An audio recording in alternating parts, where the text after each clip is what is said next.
7:48, lo anunciado Renzo Reyardo, líder de Perú Patria Segura, es candidato presidencial, ex congresista de la República, nos acompaña para comentar la coyuntura de la seguridad ciudadana y por supuesto ir auscultando lo que se espera que el nuevo ministro Carlos Basombrío pondrá en práctica. ¿Cómo está, Renzo? Gracias por estar Muchas gracias con nosotros. Estaba leyendo en Caretas, hay un anuncio a 10 días, que es esta comisión que se ha formado para investigar un presunto escuadrón de la muerte, ¿no? Que va a tener su lógica, ya está presidida por el viceministro Rubén Vargas, ¿no?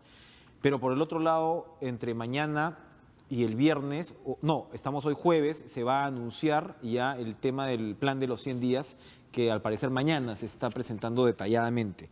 Por lo que veo, ¿no?, los ejes son medidas puntuales en materias de seguridad ciudadana, combate al crimen organizado, conflictos sociales, orden público, recuperación de la gestión y reestructuración institucional. Recordemos que Basombrío ya previamente ha hablado de la estructura en general del cuerpo policial, en el sentido que, como ya sabemos, pues pirámide no es, ¿no?, sino es una suerte de cebolla que no se ha ido corrigiendo. Tenemos demasiados generales según su punto de vista y bueno, eso también tendrá su propia dinámica. ¿Qué es lo que debería hacer Basombrío? Efectivamente, pues ellos están hablando de una reforma que va hacia un plazo mediano, largo, ¿no? ¿Qué debería hacer Basombrío? ¿Cómo debería responder a las expectativas ciudadanas en algo que prácticamente es casi imposible de responder satisfactoriamente, ¿no? Hay mucha presión, sin duda, dentro de ese cargo. Bueno, muchas gracias por la oportunidad. Primero, Enrique, efectivamente yo vengo de unas vacaciones, una pausa prolongadas, después de 10 años de gestión. Y lo que quería era agradecer a quienes me permitieron estar en el Parlamento estos 10 años, a las personas que votaron por mí, a los equipos que me acompañaron en la presidencia de la Comisión de Seguridad Ciudadana durante tanto tiempo y por supuesto también a mi equipo más cercano de colaboradores en esta tarea difícil de ser parlamentario, porque no es una tarea sencilla en realidad. Y ahora toca estar expectante a lo que pueda hacer el próximo gobierno. Desearle suerte al señor ministro del Interior, Carlos Basombrío, y éxito sobre todo, más que suerte, que los éxitos de él van a ir en favor de los peruanos, y al presidente de la República mi reconocimiento por su elección y por supuesto ya asunción en el mando. Yo no he tenido la oportunidad de estar aquí, no pude saludarlo, pero lo hago a través de TV Perú. Varias cosas que analizar. Primero, hablar de terminar de elaborar un plan para los próximos 100 días de gestión o para los primeros 100 días de gestión, me parece que eso ya debería de haber estado preparado. Me parece que eso tendría que haber sido el eje fundamental de la propuesta en contra de la inseguridad, en contra de la delincuencia. Nosotros como Perú Patria Segura teníamos un plan para los primeros efectivamente 90 días, lo hemos compartido no solamente con los medios de comunicación, sino con el propio Pedro Pablo Kuczynski. Es más, el propio presidente... Usted no lo saludó, pero lo fue a visitar a su casa antes como presidente electo. Lo fui a visitar. Usted fue voceado como ministro del Interior. Estuvimos conversando, digamos, extraoficialmente, en honor a la verdad, pero... Era una posibilidad. Era una posibilidad y yo siempre... Todas las conversaciones previas a una designación de ministro son extraoficiales. Son extraoficiales, por supuesto, y yo entiendo que han elegido a una persona conocedora del sector. Se han decidido en realidad por, digamos, el cumplimiento de un plan de gobierno también, ¿no? Es decir, o sea, Gino Costa era el que representaba, ¿no?, ese plan, y han puesto como ministro a alguien que está, pues, que trabaja. Exactamente, una persona cercana a Gino Costa, ¿no? Y es evidente que Gino Costa tiene un espacio en ese lado de la seguridad. Ahora, Basombrío nos decía, ahí donde usted está sentado, nos decía... ojo que, bueno, yo represento exactamente eso, la aplicación de un plan, y él opinaría distinto a lo que usted me está diciendo, bueno, el plan ya está aquí, esto está, ¿no? ¿Dónde entonces están los vacíos? El plan debería de contemplar, y esa es mi modesta opinión, un plan, valga la redundancia, para los primeros 100 días de gestión. Y entiendo que eso todavía lo están elaborando, porque si no ya estaría presentado, ya estaría, ya sería advertido por los voceros del gobierno que ya está aprobado. Porque acá hay dos niveles en la seguridad ciudadana. Uno seguramente es el de la reestructuración de la institución, ¿no? Que va pues a largo plazo. Es una partecita. La institución policial es una partecita en la lucha contra el crimen. El tema de la inseguridad, y aquí permíteme ampliarme un poco, el tema de la inseguridad es multisectorial y es multicausal y requiere de una serie de medidas que se tienen que adoptar en los distintos sectores que tienen que ver en la lucha contra el crimen.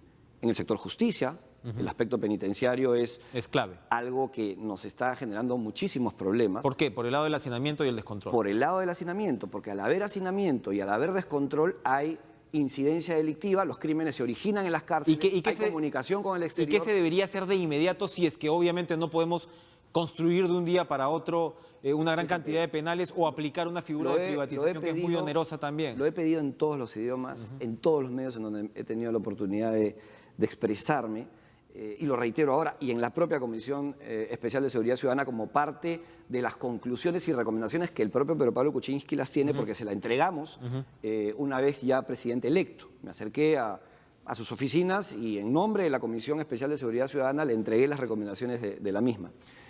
Y lo he pedido, como te digo, en varios idiomas. Hay que implementar de una vez por todas esta medida de la implementación de los grilletes electrónicos. ¿Qué nos darían los grilletes electrónicos?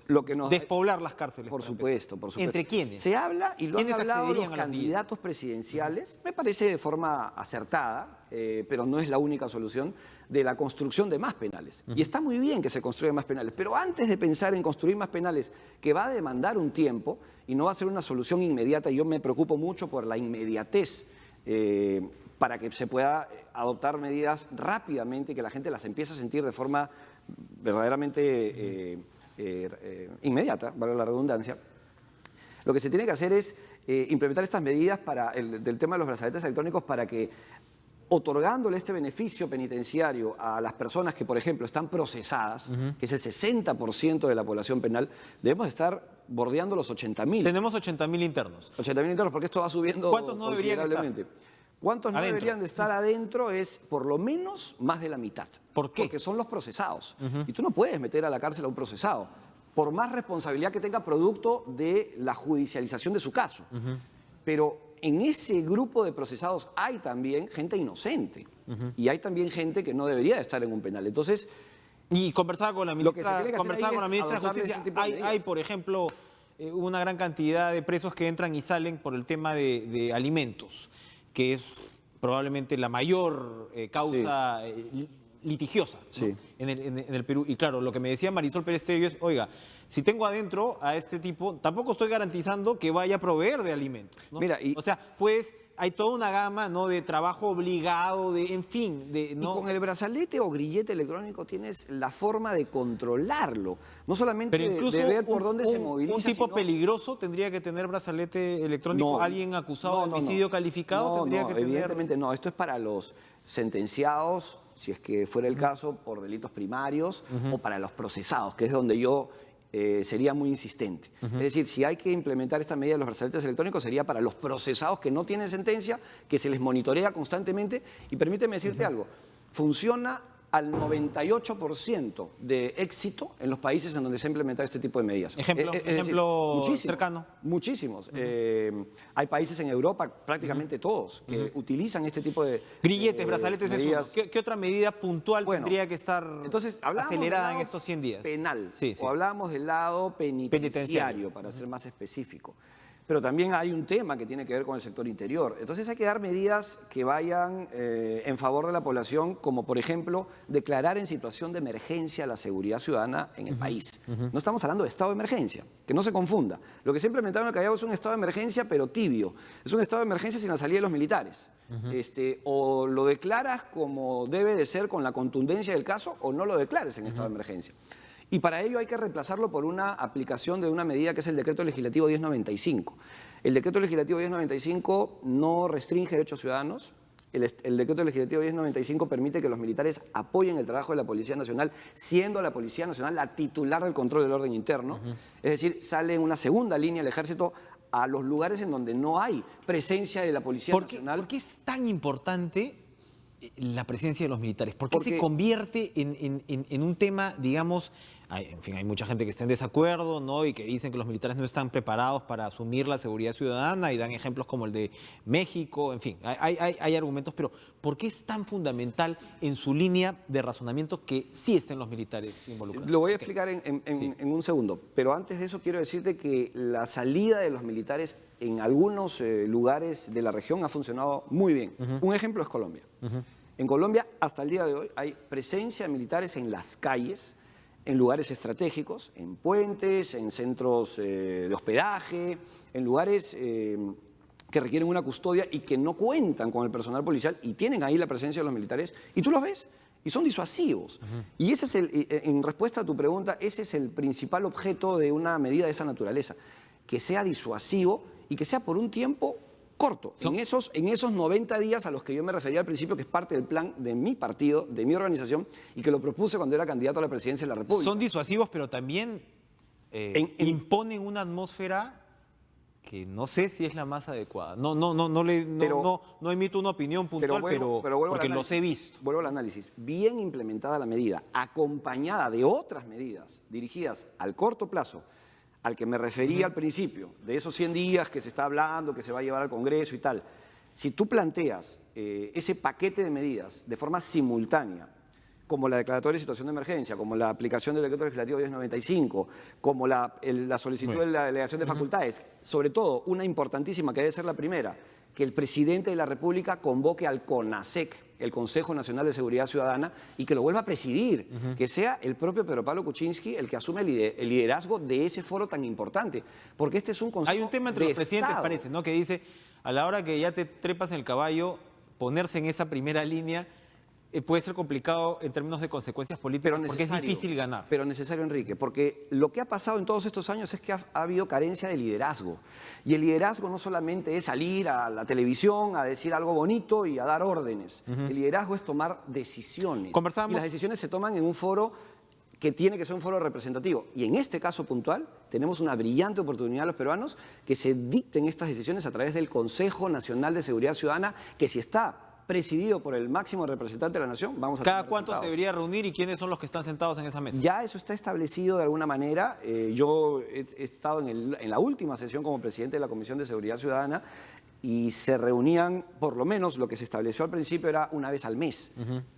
Tiene que ser con presencia del presidente, reitero, para justificar la presencia de las más altas autoridades que tienen asiento en este foro. Por ejemplo, el presidente del Poder Judicial, por ejemplo, el fiscal de la Nación, por ejemplo, los ministros de Estado, por ejemplo, los gobernadores de las ciudades más representativas del país. Y ahí se tomarían decisiones. Y soy testigo que el presidente de la República tomó varias decisiones, el presidente Ollanta cuando hizo el anuncio, a raíz de los lamentables sucesos que nos inmiscuyeron a mí y a mi familia. Claro. En agosto del año, prácticamente estamos a 5 años, fue un 4 de agosto. Y el presidente tomó la decisión de presidir el CONASEC y se tomaron decisiones. Fui ¿Y eso fue perdiendo testigo impulso? de excepción de lo que se tomó, de lo que se hizo ahí. ¿Y eso fue perdiendo impulso cuando el presidente desiste de esa posibilidad de ser el representante máximo de este foro y le entrega la posta al presidente del Consejo de Ministros. Ahí la cosa se vino abajo. Cuénteme, estábamos hablando también que otra de las medidas importantes era acelerar los procesos de gastos, o de compra, mejor dicho. Correcto. Primero, ¿cuáles son las necesidades impostergables en esos procesos de compra? Inmediatas, la comunicación. No podemos tener comisarías que no tengan acceso a la banda ancha. Tenemos que tener a todas nuestras comisarías del país, son más de 1.800 comisarías en el Perú entero, tenemos que tenerlas comunicadas, con acceso a banda ancha, con capacidad para que tengan comunicación entre todas las instituciones, la RENIEC, el Ministerio Público, el propio Poder Judicial. Tiene que haber modernidad en las comisarías del Perú. Y esto se requiere adoptar a través de iniciativas que se puedan dar de forma inmediata. Esto Ahora, no puede esperar tiempo. El gran problema, de acuerdo, pero el gran problema es, bueno, por otro lado, el gobierno saliente ha dicho que ha invertido no sé qué cantidad de recursos en infraestructura, como nunca antes, en fin, bueno, al parecer la priorización no habría sido la adecuada, según lo que usted me dice. Claro, yo creo que se han debido de priorizar en otro tipo de aparatos logísticos. Por ejemplo, se invirtió en los equipos Tetra, se anunció en el Congreso, se hicieron comentarios y fue muy mediático el tema, pero los equipos Tetra no están funcionando porque se contrató mal. Entonces los procesos en el Estado tienen que ser más rápidos. Ahora, y de ahí ocurre que cuando compran los patrulleros, qué sé yo, el nuevo contralor dice, no, esto es una compra corrupta. Lo tuvimos en la comisión. Se dio muchas veces durante el gobierno de Alan García que cada compra terminaba siendo cuestionada. ¿Cómo, digamos, compaginar lo que debe ser la rapidez con procesos que sean transparentes y que no entre? Porque, ojo, cada de estas cosas te va desgastando un gobierno durísimo, ¿no? O sea, si cada vez que compras patrulleros o cada vez que compras algún tipo de equipos vas a tener, ¿no?, el debate en la prensa sobre si fue o no acertado o si hay corrupción o no detrás, ¿cómo hacer? Ahí lo que tienes que hacer es crear un comité mixto, un comité de compras, no solamente del sector interior, del Estado, en donde involucres evidentemente a la Contraloría General de la República, que esté con asiento, con presencia para que haya transparencia, en donde involucres, ¿por qué no?, a la prensa, y que puedas también comunicar y darle esa dosis de imparcialidad a las compras mismas, y en donde... Se dice que la Contraloría debería tener un asiento permanente Por ya supuesto, en el desarrollo del proceso, no venir ex post. Lo que pasa, Enrique, es que hay que priorizar las cosas. Las compras son absolutamente importantes y necesarias, pero lo que tienes que hacer desde el lado del Ejecutivo, en este caso, y desde el sector interior, es adoptar las medidas que tienen que ir orientadas al corto plazo. Te voy a poner un ejemplo muy puntual en el caso colombiano. Si estás en el sector interior, hay un problema con la Policía Nacional, lo primero que tienes que hacer es ver cómo buscas recursos para aumentarles las remuneraciones. Las remuneraciones de los policías... les están dando el quinto tramo de aumento. Todavía es muy poco. Les están dando, pero de a pocos, y no alcanza. En el sector público no alcanza el presupuesto, porque están homologados a los sueldos de las Fuerzas Armadas. Y si aumentas a la policía, tienes que aumentar a las Fuerzas Armadas, y no nos va a alcanzar la caja que tiene el Estado para ello.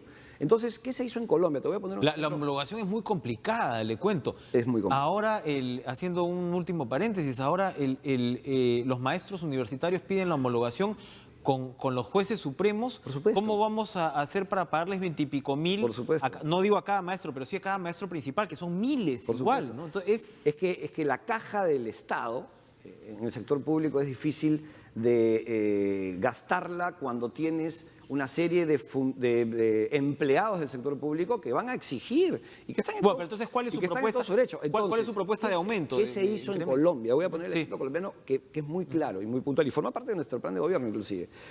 Se generó un impuesto, un fondo, que era un fondo destinado a la seguridad ciudadana que se obtenía de las empresas privadas que invertían en infraestructura pública, en obras de gran envergadura, empresas que ganaban licitaciones para construir puentes, carreteras, postas médicas, colegios, y todo aquello que invertían en esas obras de infraestructura pública destinaban el 6% a un fondo que se iba destinado directamente a la seguridad ciudadana. El primer año en Colombia, ese fondo recaudó el equivalente a $1.000 millones.